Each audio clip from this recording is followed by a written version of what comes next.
This is TLC Elementary School, a place where teachers of kindergarten through 6th grade can find high-quality documentary programs chosen to inform and delight students.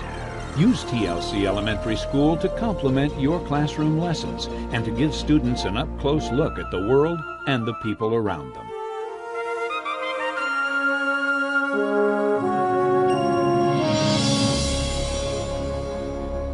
On this edition of TLC Elementary School, delve into the past and present of Native Americans.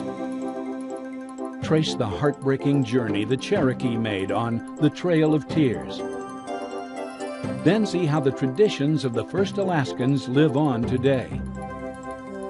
Finally, experience the struggle of the Nez Perce to live on the land they loved. And watch for classroom activities right after each segment. Segment 1, The Cherokee Trail of Tears.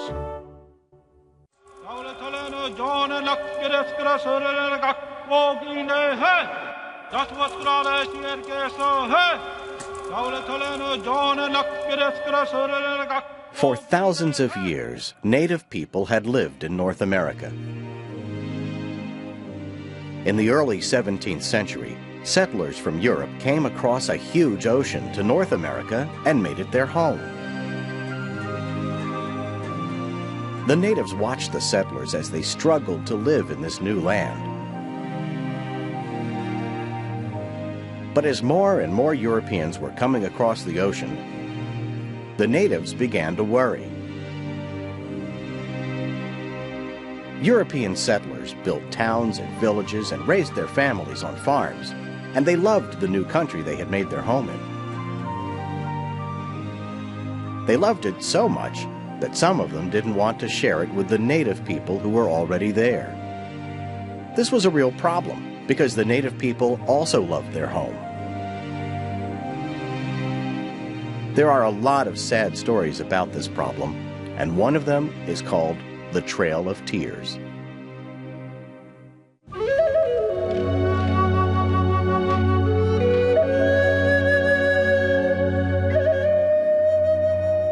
This is the story of a group of Native Americans called the Cherokee that lived in the southeast part of what is now America. By the end of the 1700s, the Cherokee had already lost more than half their land to settlers. The European settlers had formed their own country called the United States, and most people in the United States at this time believed that the Cherokee should be moved far to the west to make room for more people from the United States. Hoping to keep their land, many of the Cherokee people tried to adapt to the ways of their new neighbors. Many of them lived in log cabins, learned to use rifles, and worked with spinning wheels. But adapting to the customs of the American frontiers people was not enough. In the late 1820s, gold was discovered on Cherokee land, and this made the land very valuable to the people of the United States. At this time, Andrew Jackson was President of the United States, and he helped make laws that would allow people to move the Cherokee from their land. The laws took away the rights of the Cherokee people. No Cherokee could mine gold on his own land. No Cherokee could testify in court against a white man. No Cherokee could carry weapons. The Cherokees were forbidden to meet in council. For more than a decade, the Cherokee protested the laws. The Supreme Court even found them to be unconstitutional, but there was no way to enforce this decision. In the end, they had little choice but to sell their land to the United States government. They were given 2 years to move off their land. In 1839, 2 years later, time had run out for the Cherokee. The military was sent in to round them up and put them in stockades. There were almost 15,000 men, women, and children. This was too many people for the stockades, and there was not enough food and water for them. Nearly 1,500 died. Winter was closing in as soldiers began to lead the Cherokee off the land they loved. The land they had buried their relatives in for centuries. The land they had lived in and many had died for. I read in stories that they ran up and they hugged the trees as they left. And every time I come back here, I look around and it's so beautiful here. You know that they grieved. An Army general stood by with 7,000 soldiers as the Cherokee men, women, and children, carrying all that they owned, began an 850-mile march to what is now the state of Oklahoma. Along the way, about 4,000 died, mostly children and elderly. This was the tragic journey that is known as the Trail of Tears. Removing the native people from land that the United States wanted cost the Cherokee a lot of lives and every last acre of the Cherokee land.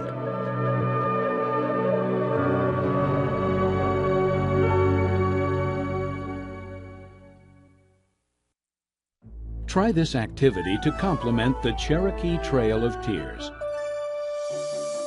Think about a time when you had to leave your home or leave a close friend. Then write a story or journal entry describing how you felt and how the experience changed you. Segment 2, The First Alaskans. Alaska is all about extremes. It's got the longest, coldest winters in America. In summer, the sun never sets. And at 2.5 times the size of Texas, Alaska is the largest state in the country. Alaskan life isn't just a long snowmobile ride through the woods. It's actually tough living. But people began living here thousands of years ago and figured out how to survive. Many of the traditions of these first Alaskans are still continued today. For a real taste of native Alaska, you have to trek a long way from any big city. Traveling by dog sled would take weeks, so most people traveled by airplane. Patrick Michael is taking a journey by plane to the village of Venati. We headed out to the tiniest plane you could imagine, especially for flying in Alaskan weather. I actually got to fly right up front in the cockpit, steer a little bit. Venati is a village of native Alaskans called Athabascans. Athabascans are one of 7 distinct native cultures in Alaska. Into the Arctic Circle and across the Arctic Circle. They are indigenous people, which means they were living here long before the United States bought Alaska from Russia in 1867. We land on a frozen runway. It's basically a dirt road that is completely frozen over. The Athabascans are experts at survival, living off the land by hunting, trapping, and fishing. The Venati village chief, John Titus, is showing Patrick around.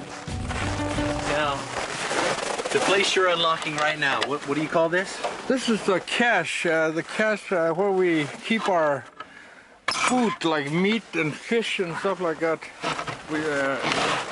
Now you hang it up in here to dry? No, we hang them up here to freeze mostly, and then we cut them up in winter time. We'll bring it in the house and thaw it out. This is dry meat at fall time. They dry. It's from the moose and the caribou, and it's preserved just by hanging there. It's not spoiled, nothing. This is a moose foot. This could live more than I could bury this under the ground and preserve it from the ground and bury it. In the next 50 years, I could dig it back up, and it's still going to be the same way I dig it up the day that I bury it. Now these tendons, I mean, this is pretty tough sinew. Do you use this? These sinew here, after it dries, we bring it in, and we kind of get the layer of the skin like this and start peeling. And we use this sinew to sew our moose hide boots, mukluks they call it, traditional, it's canvas boots they call it, and we sew our hides with this. When there was no dental floss, we use this. These are one of the best way preserved, and it lasts longer than dental floss. So it's our thread, Indian thread. We use porcupine needle for our needles, you know, and It's fascinating just because you use every part of it. Yes, any which way we cannot waste the animal. That's the way we've been taught as the Gwich'in people, you know. How do you honor this animal? I honor this animal because if it wasn't for this animal, I would not survive today. We gotta have moose skins. We gotta have beaver skins, like the beaver skin is hanging, yeah, for our hats, for our gloves. This is a black bear. Right now, if I put it down on the ground, I put my sleeping bag on it and lay there, I feel so good, just like sitting in a shade out there in Hawaii. Okay. How cold do you think it really gets here? As far back as I can remember, about 70 below, 75, 70 degrees below zero. Exactly. How do you do it? How do you take it? Before snowfall and everything, we get ready for winter. You know, we go out and we fish, we pick berries, hunt for moose, and we dry the meat, you know, and then we haul wood. Our main food source is caribou and moose and fish. We go out and we catch rabbits. Like right here. I caught this yesterday in my rabbit line. When we hunt for caribou, we don't just go out and just kill a whole bunch. You know, we just kill what we need and we leave the rest alone, you know. It's just like going to Safeway in Fairbanks, you know, getting meat. Our Safeway is the land that provides. A moose. We had moose today. We just tap it, open it up, take off the lid, and there it is, just like Spam or whatever, you know, but this is real moose, traditional moose meat. And you know, you just put it on a plate if you want, just like a regular meat. I mean, it's got smoked smell. Wow. And you know, help yourself. Moose was really good. I'm surprised. Moose. Moose meat. That's really good. About 1 o'clock in the afternoon, we had a moment where we could get together with the entire village.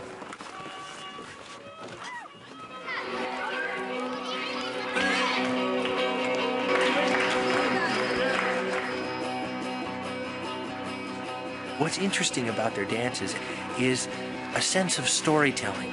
They sing and they dance and they tell a story. They tell part of their heritage. This is raven dance. The raven circle. Inside of there's a dead animal. Okay, who's gonna be the animal? Christopher, get out there. When you see the deer flying in the sky and it's making that circle, somewhere below that area, there's a dead animal. A lot of times, my grandfather has survived by that crow. Everybody remember what we're supposed to do? Follow the drum. That crow is, the music comes from there. Ah, hey, hey, hey, ho, hey, ha, hey, hey, hey, ha, hey, hey. This is what they call Katnat, the circle of the reservation. That's why my people make a circle when we dance.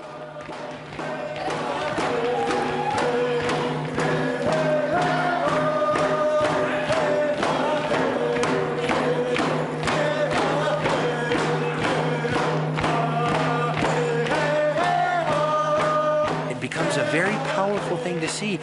It's happening and you're just privileged enough to watch it happen.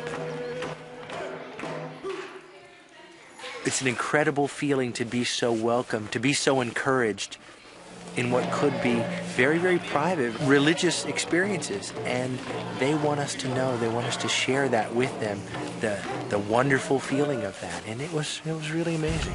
Even if you got blue eye, even if you got your face is white, But inside is a different story with human being. Inside of their heart, are they living like the Indian way of life? That's where the power is.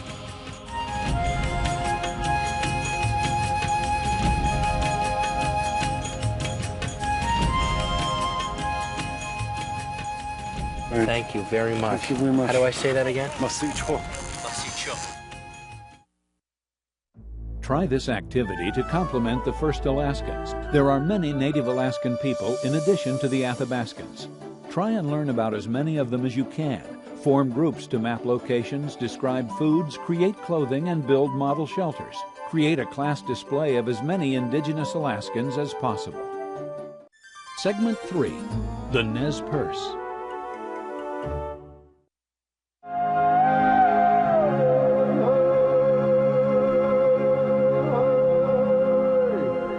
In the beginning of the 1800s, a group of Native Americans called the Nez Perce lived in the northwest part of what is now the United States.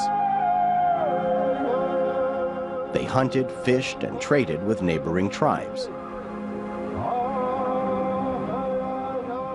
In 1805, along the Low Trail, an ancient hunting route, the Nez Perce came into contact with the people of the United States. And this would change their lives forever.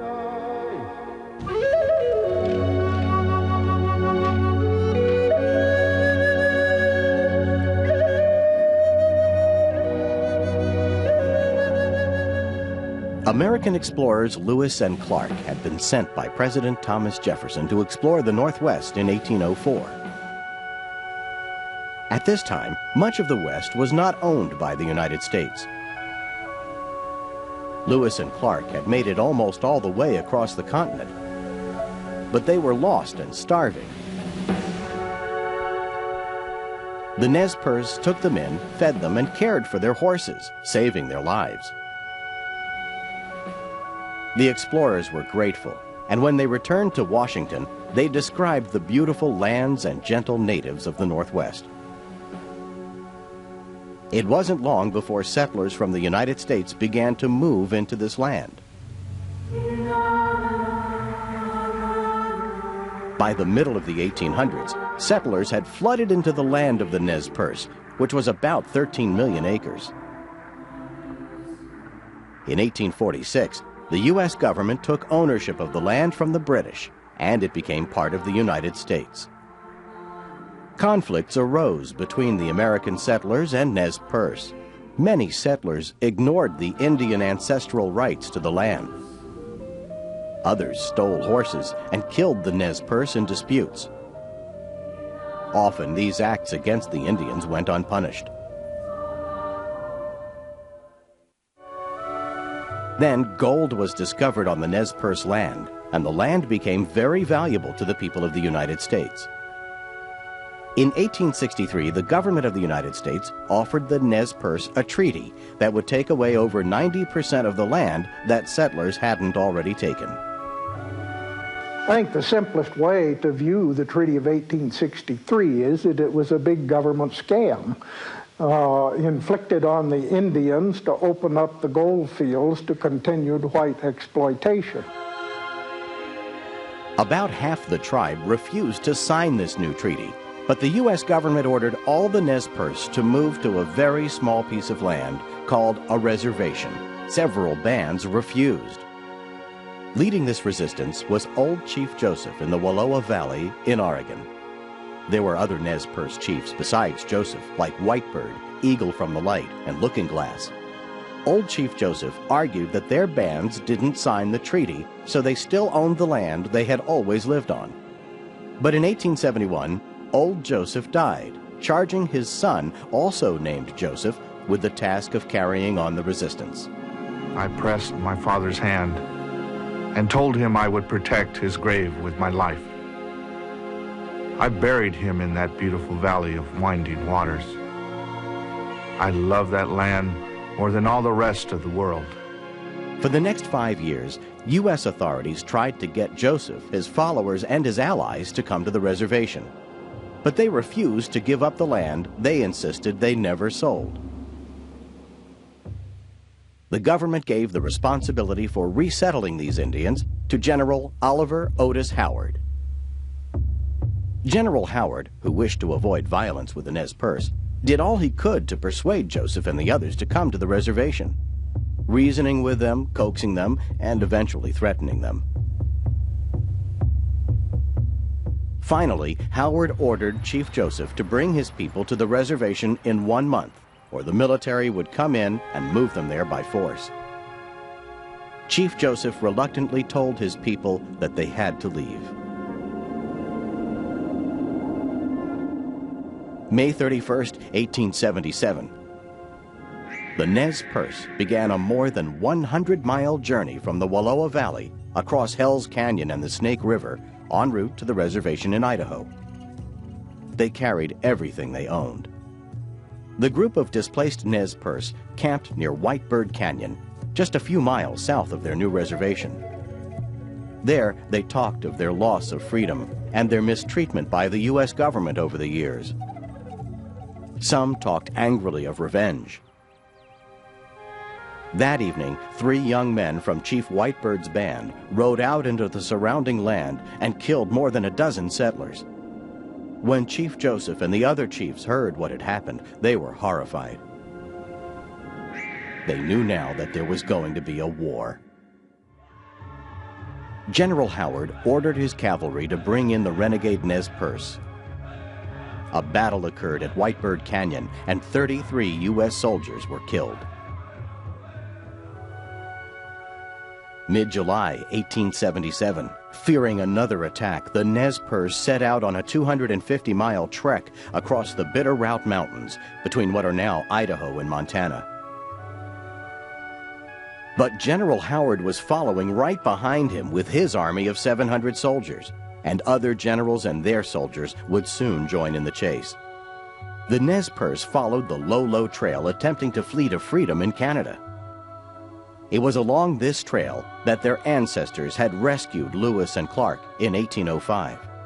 Now they were running for their lives. Catching the Nez Perce became a matter of military honor.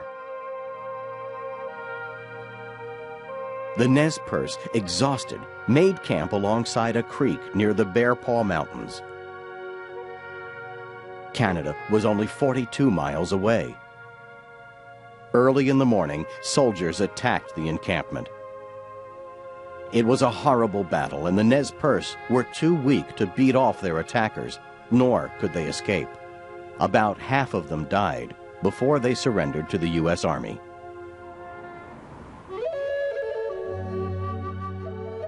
Joseph and the remaining Nez Perce were sent to a reservation in Oklahoma. They were never allowed to return to their homeland. Later, the government gave them lands closer to their old home. Chief Joseph continued to speak out about the injustices against his tribe and worked for the next 20 years to stop further encroachments on the land his people now occupied.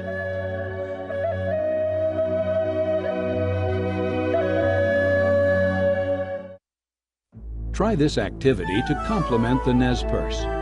Create a dictionary of Native American names.